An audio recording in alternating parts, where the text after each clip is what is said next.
তাহলে আমরা শুরু করছি 2021 সালে 7-এর দাগের হায়ার পারচেজ অঙ্ক, যেটা স্টক ডেটাস মেথড মেনটেন করে করতে বলেছে। অ্যাকাউন্টও না বলে দিয়েছে কতগুলো অ্যাকাউন্ট প্রিপেয়ার করতে হবে। আমি সেই কটা অ্যাকাউন্টই প্রিপেয়ার করবো যে কটা বলেছে। Hire purchase stock account, hire purchase stock account first account, hire purchase stock account 1 number account.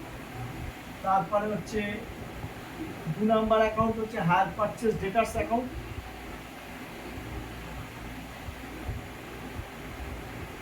Hire purchase debtors account, এবং লাস্ট যেটা ওপেন করতে বলেছে hire purchase adjustment account.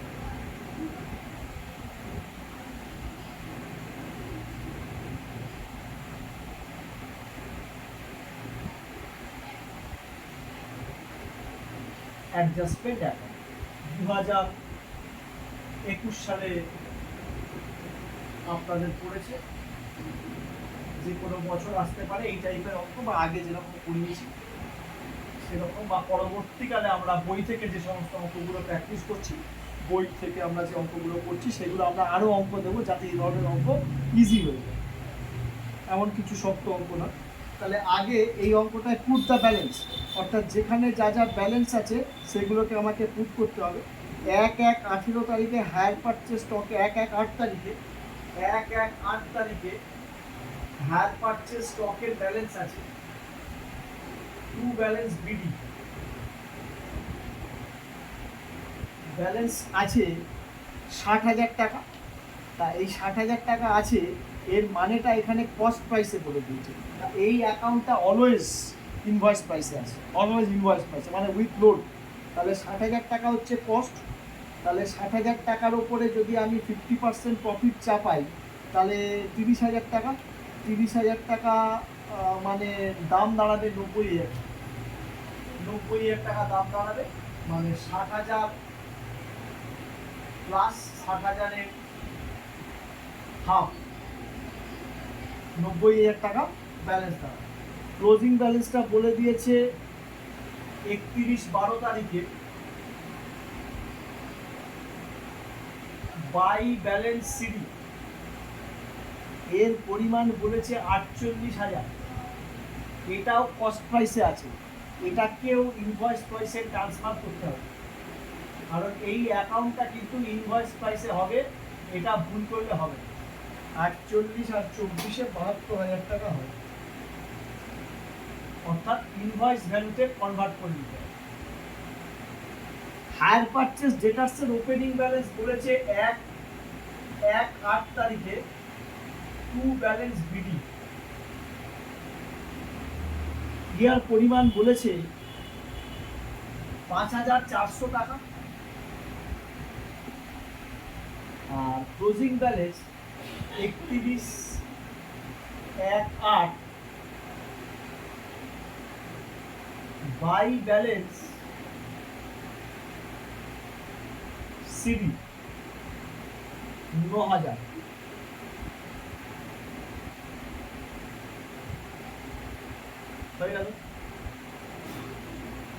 Collection করেছে 1,17,000 31 তারিখে, 31/12 তারিখে।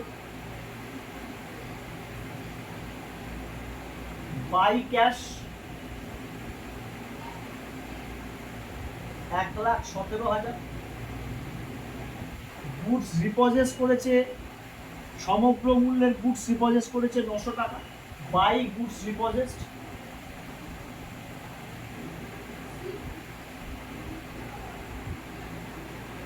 বাই গুডস রিপোজেস বলে 900 টাকা।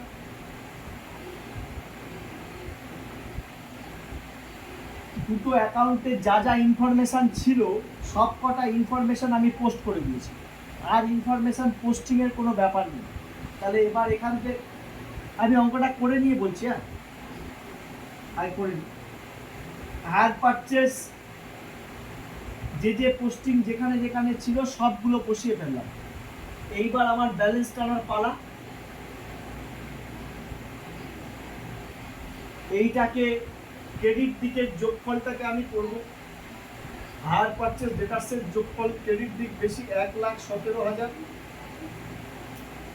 প্লাস 9,900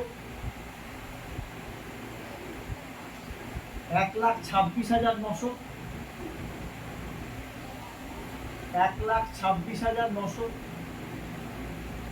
বাদ যাচ্ছে 5,400 1,21,500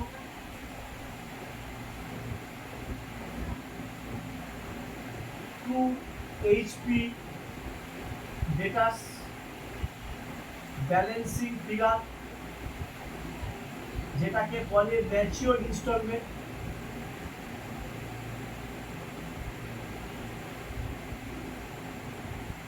একত্রিশ 12/18 এইচপি ডেটাস অ্যাকাউন্টে তুলে নিয়ে যাব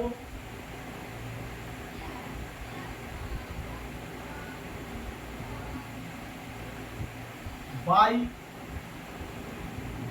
স্টক অ্যাকাউন্টে এইচপি ডেটাস অ্যাকাউন্ট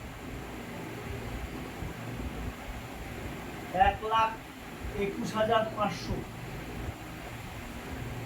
বসিয়ে নিয়ে গেলাম। এইটার ক্রেডিট দিক যোগফল বেশি হবে 1,93,500 ক্রেডিট দিকের যোগফল।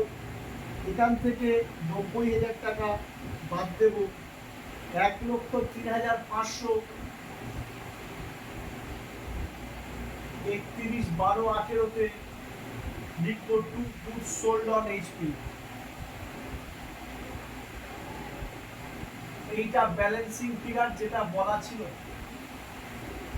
অর্থাৎ এই জায়গা থেকে আমার সবটা বেরিয়ে আসলো যে যাইগুলো লাগবে। এবার দেখতে হবে কোনগুলো লোডে আছে। লোড আইটেমগুলো যেগুলো আছে সেগুলো আমি গ্রিন মার্ক দিয়ে করছি। এই একটা লোডে আছে, এই একটা লোডে আছে, এই একটা লোডে আছে, আর গুডস ডিপোজিটটাও লোডে আছে। Load should be eliminated. কোথায় এলিমিনেট করবো? অ্যাডজাস্টমেন্ট অ্যাকাউন্টে এলিমিনেট করতে হবে। তা প্রথমে 1/1 তারিখে 1/1/8 তারিখে লিখবো বাই স্টক রিজার্ভ। এখানে তো দেখেই বোঝা যাচ্ছে আমার 30,000 টাকা আছে, যেহেতু আমাকে এখানে রিজার্ভটা 1/3 করতে হবে, তাই জন্য লিখবো 90,000-এর 1/3 1/3, দ্যাট ইজ 30,000। 31/12 তারিখে 8 তারিখে by goods sold on HP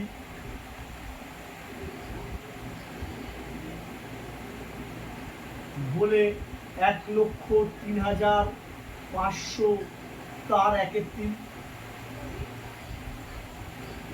34,500 টাকা। 31/12/8 তারিখে 8 তারিখে টু স্টক রিজার্ভ বলে ক্লোজিং যে ব্যালেন্সটা আছে 72,000 ক্লোজিং স্টক আছে, এই স্টকের 1/3 মানে সেই 24,000 এই ফেরত আসছে, বাদ কেটে গেল। আর টু লস অন গুডস রিপোজিট বলে আমি পোস্টিং করতে পারি, টু লস অন গুডস রিপোজিট এইটাকে পোস্টিং করতে পারি, বা রিপোজিট স্টক বলেও লিখতে পারি, অসুবিধা কিছু নেই। 31/12/18 তারিখে লিখবো টু গুডস ডিপোজিট,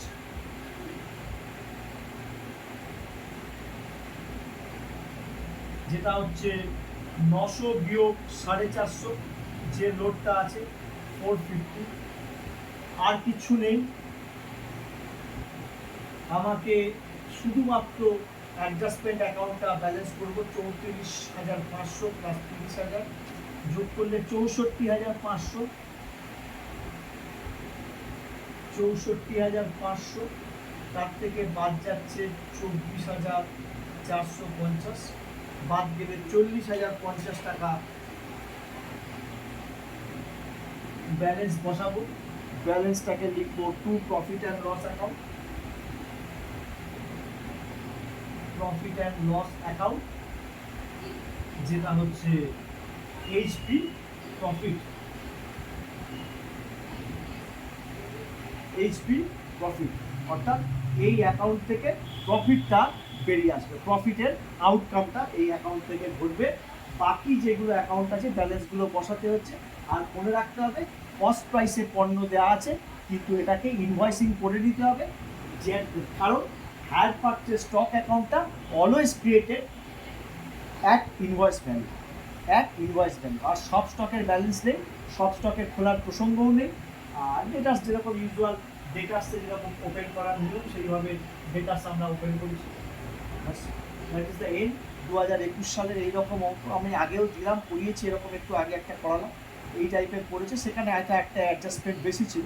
বা এই ধরনের অঙ্ক প্র্যাকটিস করলে যদি 20 নাম্বার থাকে, এইটা করতে পারলেই 20-তে 20। টাইম অনেক কম লাগবে, ফাইনাল অ্যাকাউন্ট বা অন্যান্য অঙ্ক যেগুলো থাকে তার থেকে টাইম অনেক কম, সহজেই করে আসবে। তবে প্রপারলি জিনিসটাকে জানতে হবে, প্রপার ব্যালেন্সগুলোকে পুট করতে হবে, তবেই হবে। ঠিক আছে, এইবার যার কোশ্চেন আছে বলেন।